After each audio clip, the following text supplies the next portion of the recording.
नमस्ते दोस्तों, मनमोहक हिंदी कहानियाँ चैनल में आप सभी का स्वागत है। आज की हमारी कहानी है शादी के पहले शादी के बाद। आपको हमारी कहानी पसंद आती है तो वीडियो को लाइक और चैनल को सब्सक्राइब जरूर कीजिएगा। ऐसा क्यों होता है कि जिसे हम जी जान से चाहते हैं वही हमें एक दिन छोड़कर चला जाता है। मेरे जीवन में तुम बसंत की तरह आई और पतझड़ की तरह चले गई। तुमने ना तो मेरी भीगी आँखों को देखा और ना ही मेरी आँखों को महसूस किया। यदि मैं चाहती तो तुम्हें बता देती कि तलाक लेना इतना भी आसान नहीं जितनी आसानी से मैंने तुम्हारे उन तलाक के कागज़ों पर हस्ताक्षर कर दिए जिन्होंने मेरी वजूद की नींव को ही हिला दिया।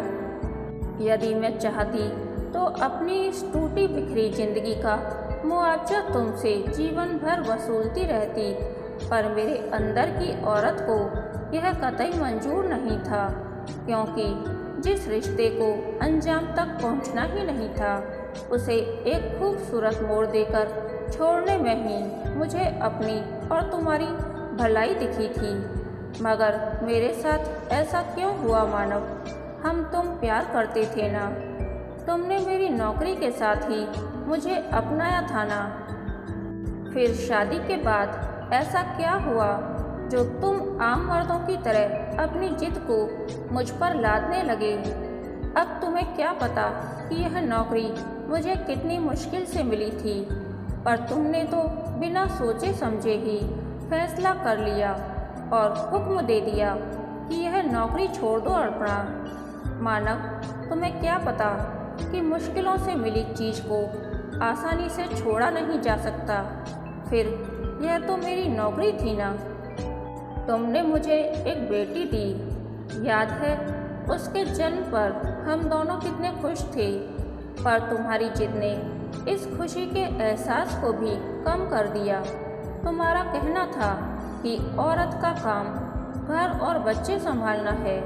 मैं हैरान थी, तुम कितने बदल गए थे। धीरे धीरे मुझे लगने लगा था कि तुम्हारे साथ मेरा कोई भविष्य नहीं है। तुम मेरी सोच को दबाकर मुझ पर हुकूमत करना चाहते थे। आखिर हमारे तलाक का मुकदमा अदालत में आ ही गया। 5 साल तक हर तारीख पर मैं अदालत की सीढ़ियाँ चढ़ती उतरती रही। दिल दिमाग सब सुन्न पड़ गए थे। कभी कभी सोचती पता नहीं कब छुटकारा मिलेगा, पर आखिर छुटकारा मिल ही गया। जब दो लोग आपसी तालमेल से साथ नहीं रह सकते तो कानून भी आखिर कब तक उन्हें बांध कर रख सकता था। पर जिस दिन तलाक मिल गया उस दिन लगा जैसे सब कुछ टूटकर बिखर गया और एक डर ने धड़कनें बढ़ा दी। जब एक दिन मानव ने कानून के जरिए प्रिया को पाने की कोशिश की, मगर तुमने पास आकर कहा, अर्पणा, प्रिया तुम्हारे पास ही रहेगी, पर कभी यह मत भूलना कि वह मेरी भी बेटी है। मैं उससे मिलने आता रहूँगा, उसकी चिंता रहेगी मुझे। मैं क्या कहती, सब कुछ तो टूट गया था। पहले मानव से प्यार हुआ, फिर परिवार से बगावत करके उससे शादी हुई, बच्ची पैदा हुई और फिर अकेली हो गई।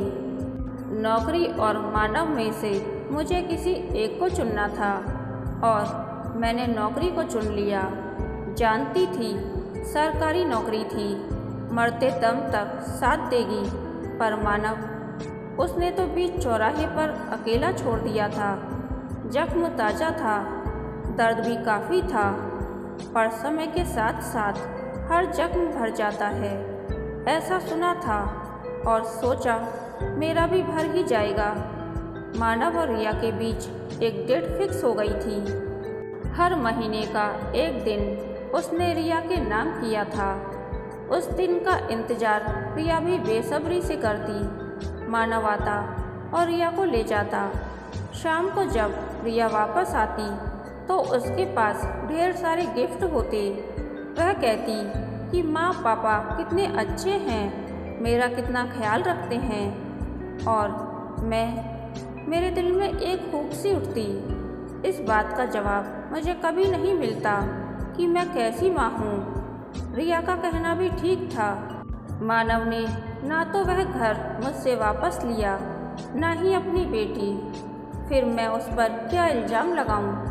तलाक के बाद मानव ने कहा, अर्पणा, तुम रिया के साथ इसी घर में रहोगी। मगर वह जैसे ही जाने लगा, रिया उससे लिपट गई। पापा, मैं आपके साथ जाऊंगी। 5 साल की बच्ची की यह जिद मुझे अखर गई और मैंने उसे कसकर तमाचा जड़ दिया। उसी दिन से हम माँ बेटी के बीच एक हल्की सी दरार पैदा हो गई और फिर धीरे धीरे चौड़ी होती गई। मैं कभी कभी सोचती कि क्या सारी गलती मेरी थी? क्या मुझे अपने पति को उसके दंभ के साथ अपनाए रखना चाहिए था? आखिर मानव ने क्यों मेरी नौकरी छुड़ाने की जिद ठान ली थी? यह तो ठीक था कि नौकरी छोड़ने के बाद मैं चैन की ज़िंदगी गुजारती, एक आम औरत की तरह औरतों के साथ मेलजोल बढ़ाती, किटी पार्टियों में हिस्सेदारी करती और मोहल्ले में क्या क्या हो रहा है उसकी पूरी जानकारी रखती। रोज़ पति से गहनों कपड़ों की फरमाइश करती। मगर मैं एक आम औरत से हटकर थी। मैं कैसे अपने अंदर की क्षमता को मारकर एक आम औरत बन जाती? या पुरुष की दासी बनने के बाद ही उसकी गृहस्थी पर राज करने का अधिकार औरत को मिल सकता है? विचारों की यह कशमकश हर पल हर घड़ी मन में कोहराम मचाए रखती, पर समझ में नहीं आता कि गलती किसकी थी। वह एक मध्यम वर्गीय परिवार की बेटी थी। पिता रिटायर्ड अध्यापक थे। उनके पास 2 कमरों का छोटा सा फ्लैट था। एक कमरे में पापा मम्मी और दूसरे में भाई भाभी और उनके बच्चे रहते थे। तलाक के मुकदमे के दौरान ही भाभी के तेवर बदलने लगे थे। उसने एक दिन कह ही डाला, तलाक के बाद तुम रिया के साथ कहाँ रहोगी अर्पणा? यानी एक तलाकशुदा लड़की को अपने पिता के घर में कोई जगह नहीं थी। आज सोचती हूँ तो मन काँप उठता है। यदि मानव ने मुझे यह मकान रहने को ना दिया होता तो पिछले 12 सालों से दिलो दिमाग घटनाओं के चक्रव्यूह में फंसा था कि अचानक जिंदगी में कुछ बदलाव आया। दफ्तर में नया बॉस आ गया था। काम के दौरान अक्सर फाइलें लेकर बॉस के पास जाना पड़ता। बॉस का नाम देव था। धीरे धीरे मुझे महसूस होने लगा कि देव मुझ में कुछ ज़्यादा ही रुचि लेने लगा है।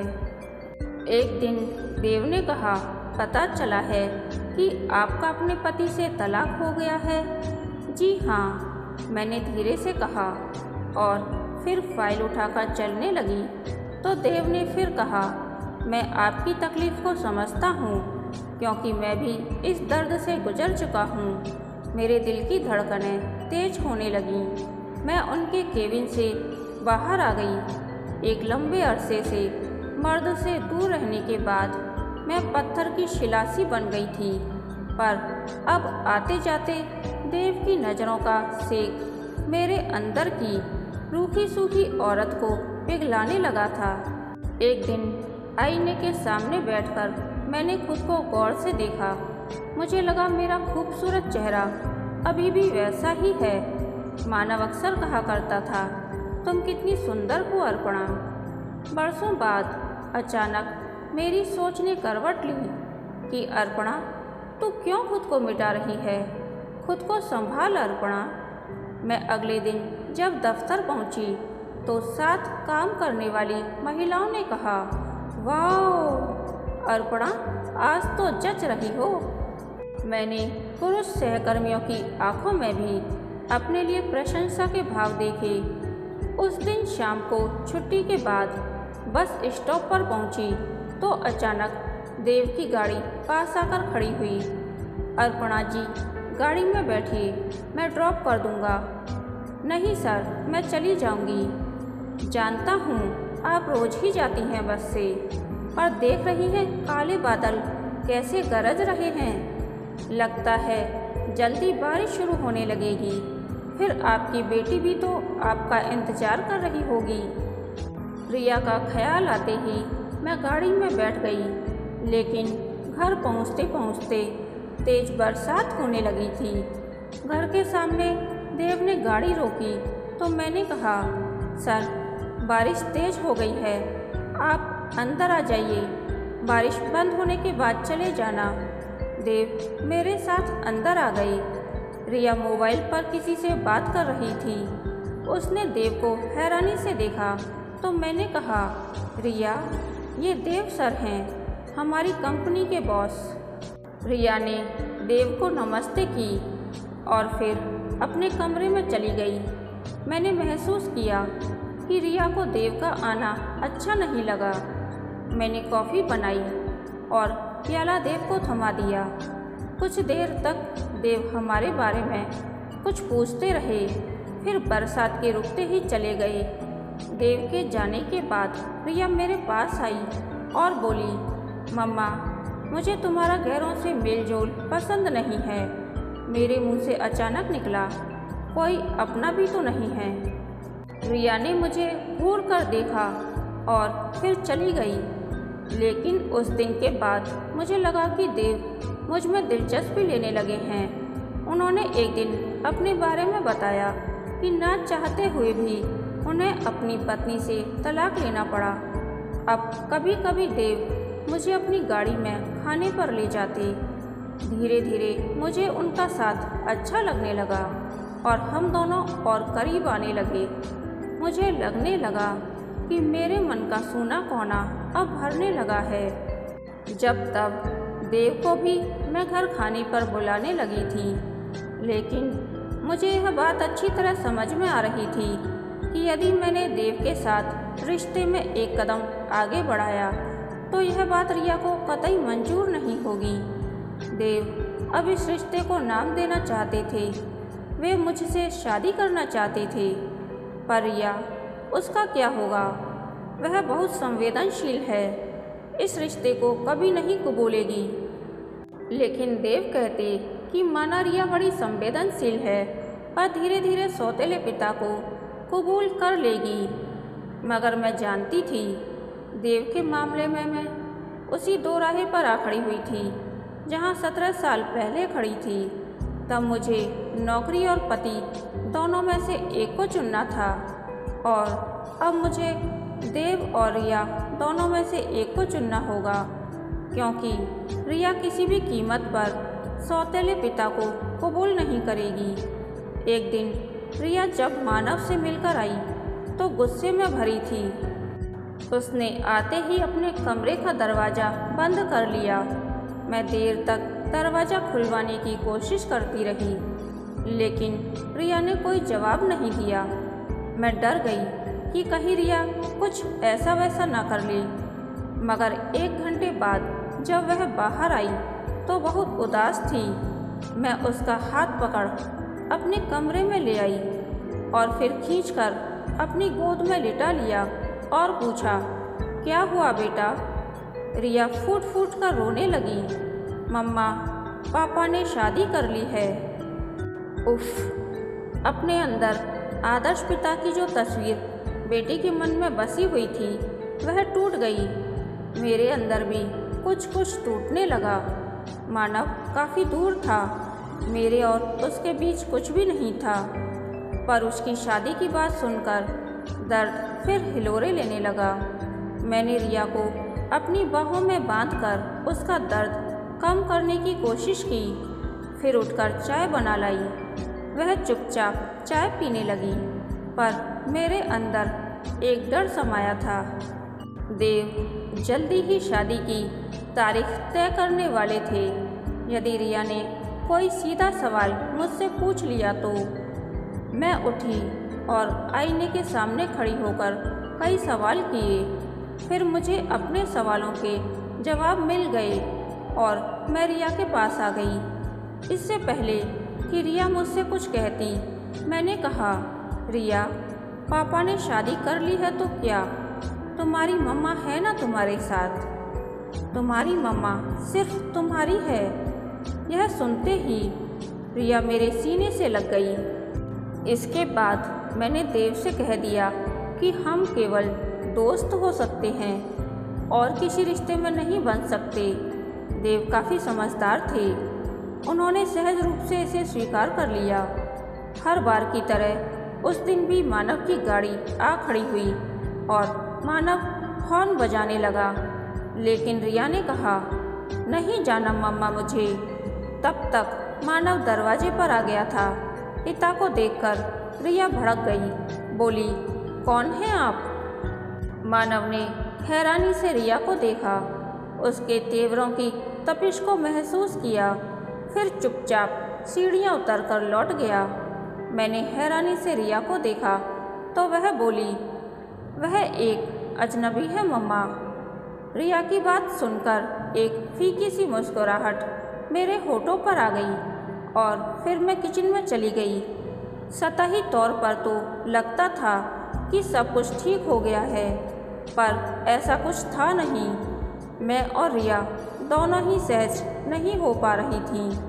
मैं रिया को आश्वस्त करना चाहती थी और इसीलिए देव से भी दूरियां बना ली थीं, लेकिन मैं महसूस कर रही थी कि कोई अपराध बोध रिया को अंदर ही अंदर खल रहा है।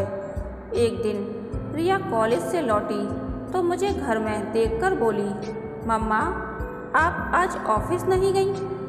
मन कुछ ठीक नहीं था, इसलिए सोचा घर पर ही रहकर कुछ पढ़ूं लिखूं तो शायद। मम्मा क्या मैं बहुत बुरी बेटी हूँ? रिया ने पूछा। ओह नो, तुम तो मेरी प्यारी बेटी हो, ऐसा क्यों सोचती हो तुम? मम्मा पिछले कुछ दिनों से जो कुछ घटित हो रहा है उसने मुझे कुछ सोचने को मजबूर कर दिया है। रिया को मैंने घूर कर देखा तो लगा कि वह छोटी बच्ची नहीं रही। उसकी बातों से लगने लगा था कि हालात ने उसे गंभीर बना दिया है। तभी रिया बोली, मम्मा मैं आपकी उदासी का कारण समझ सकती हूँ कि पापा ने आपको कितना दर्द दिया है। मैंने टालने की गरज से कहा, चलो हाथ मुँह धो लो, देखो तुम अपनी पढ़ाई पर ध्यान दो। नहीं मम्मा, मैं अब यह समझने लगी हूँ कि अकेलापन इंसान को किस कदर आहत कर देता है। शायद इसीलिए पापा ने भी शादी कर ली। मैंने रिया को हैरानी से देखा और समझा कि वह कुछ कहना चाहती है, पर शायद संकोच के कारण कह नहीं पा रही। मैंने चाय का प्याला उसके सामने रखा और खुद भी खामोशी से चाय पीने लगी। तभी रिया ने कहा, मम्मा मैं आज आपके ऑफिस गई थी। क्यों? देव अंकल से मिलने। सच कहूँ तो कभी कभी हम अपने आप में इतने खो जाते हैं कि सामने वाले को समझ ही नहीं पाते। क्या मतलब है तुम्हारा? यही कि देव अंकल अच्छे इंसान हैं। रिया ने यह कहा तो मेरे दिल की धड़कनें बढ़ने लगीं। मैं उसके अगले किसी भी सवाल के लिए खुद को तैयार नहीं कर पा रही थी। तभी रिया ने कहा, क्या आप देव अंकल को पसंद करती हैं? देव का उदास चेहरा मेरी आंखों के सामने घूम गया और फिर मेरे मुंह से अनायास ही निकल गया, हाँ। रिया खिलखिलाकर हंसने लगी, फिर बोली, तो फिर आप उनसे शादी क्यों नहीं कर लेती? मगर तुम? नहीं रिया, यह नहीं हो सकता। मैंने कहा, क्यों नहीं हो सकता? बल्कि मैं तो कहती हूँ यही होगा। आपने बहुत दुख झेले हैं मम्मा, अब आपको जीवन साथी मिलेगा और मुझे अपना पापा। मैं रिया के इस बदले मिजाज से हैरान थी। तभी दरवाजे पर आहट हुई। देव थे। उन्होंने अंदर आकर मेरा हाथ थाम लिया। रिया बिल्कुल ठीक कह रही है अर्पणा, सही फैसले सही समय पर ले लेने में ही बुद्धिमत्ता होती है। मैंने रिया की ओर देखा, उसकी आंखों में इस रिश्ते के लिए स्वीकृति थी और फिर मैंने भी देव को अपनी स्वीकृति दे दी। कहानी के अंत तक बने रहने के लिए धन्यवाद। यह कहानी आपको कैसी लगी प्लीज़ कमेंट करके बताइए।